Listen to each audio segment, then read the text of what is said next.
What minor inconvenience nearly destroyed your marriage? My wife is a neat freak. Always has been. She throws out notes on my desk, assuming they're garbage, and my belongings get rearranged to the point where it takes me hours to find them. It's something I've come to accept. I'm not happy about it, but we have a pretty happy marriage overall. I am a volunteer EMT, and I keep my boots unlaced up against the wall next to my clothes hamper so I can throw them on along with my uniform if a call comes in during the middle of the night. My wife has taken to tying the bootlaces when she sees them untied.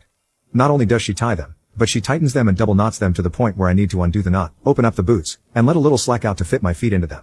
I ignored it the first 2 times, but the 3rd time she did it, I made it a point to bring it up to her the next day. I said calmly, "Hon, I appreciate that you want everything neat, but please do not touch my boots in the future. Time is of the essence when I'm going on a call, and at 2 a.m., I don't have the time to unlace them and open them up. It's not just a minor inconvenience, it's people's lives, so I would appreciate it if you left them alone." She rolled her eyes, said I was being dramatic, and that she wouldn't help me out by keeping my things neat in the future. Well, she never stopped.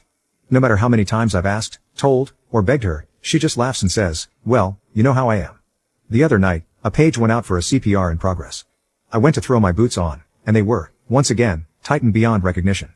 So I'm sitting there on the edge of the bed, cursing, trying to get my boots open, and fumbling due to the stress of the situation. My wife opened her eyes, groggily looked at me, and asked, "Don't you need to go on that call?" I slammed the boot into the ground and yelled, "Yes. I do. I would have been out the door 5 minutes ago, except some stupid witch messed with my boots again." My wife got up without another word, walked into the bathroom, and slammed the door. I got my boots open and went on the call. By the time we arrived, the police had gotten her back, so I didn't have to do CPR, but I was sweating and shaking, thinking my delay could have cost a life. I got home, and my wife wasn't talking to me. She ignored me the entire day until we finally sat down and talked. She said I had scared her with how angry I got, that she thought I was going to hit her, and she didn't know I was capable of getting so angry. I apologized for yelling at her and acknowledged that I hadn't meant to snap at her. I was frustrated with the situation as I needed to get to the person in need of CPR as soon as possible, and it was a delay that didn't need to happen. I, once again, pleaded with her not to touch my boots because lives were literally on the line. She told me that if I was going to overreact and make her afraid, then she would never touch my boots again because she didn't want to live like that. Last night, before I got into bed, I had a sinking feeling, so I went over and checked my boots. I was very disappointed to find them tightened up again. So, I decided to show her how it felt. I went over to her closet and pulled out her running shoes. I unlaced the shoelaces on both of them, removed them from the shoes completely, curled them each into a little coil, put them inside the shoes, and put them back. I then went to sleep. At 6:15 a.m., I was woken up by my wife screaming, "How could you? Why would you do this?" holding up both laceless shoes with tears in her eyes. My wife likes to go for an early morning run, and I knew she would want to get out the door as soon as possible.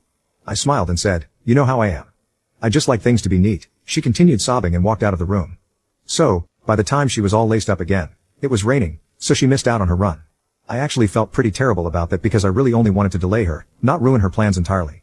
At this point, she's alternating between crying that I went out of my way to hurt her and ignoring my presence.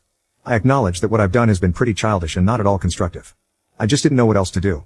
She said, through tears, "You admitted you were totally in the wrong for yelling at me, and then you turned around and took it out on me in a different way. What is wrong with you?" When I apologized for blowing up, she took that to mean she was 100% in the right and that my feelings were completely unjustified. So, I haven't apologized for ruining her run because she'll take that to mean that she wasn't wrong to touch my boots.